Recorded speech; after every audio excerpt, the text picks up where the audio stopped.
High বন্ধুরা, সবাই কেমন আছে? আশা করি সবাই ভালো আছে। ভিডিওটা অনেক আগের, কিছু পার্সোনাল কাজে গিয়েছিলাম সিলেটে।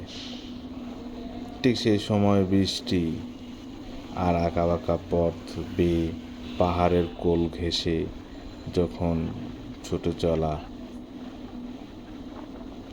আসলে জীবনটা ঘূর্ণায়মান।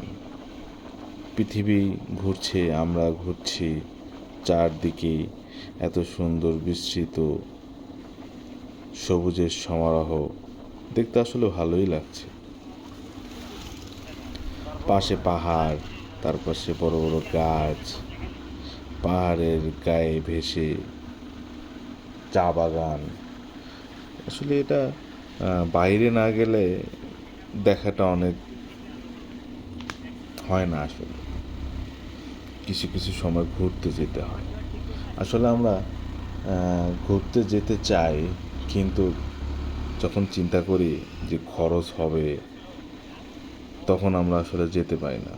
একটা সময় দেখা যাবে টাকা থাকবে, কিন্তু আসলে মন তখন মনও যাইতে ইচ্ছা করবে, কিন্তু শরীর কুলাবে না যে একটু ঘুরে আসি। তাই টাকা থাক, কিছু কিছু করে জমিয়ে মাঝে মাঝে ঘুরতে যেতে হয়। তাহলে মন, শরীর সবই ভালো লাগে। বলতে বলতে আবার সেই চা বাগানে সারি সারি চা গাছ। আসলে প্রকৃতির যা রূপ, এই রূপ দেখে সবাই মুগ্ধ হয়। শুধু দেখাটাই হলো তার মনের বিষয়। সে যেভাবে দেখতে চায়, তাকে প্রকৃতি সেই রূপেই ধরা দেয়। প্রকৃতির এই অপরূপ লীলা দেখতে দেখতেই ভিডিওটা শেষ করছি। সবাই ভালো থাকবেন, সুস্থ থাকবেন। আমার জন্য দোয়া এবং আশীর্বাদ করবেন। ধন্যবাদ।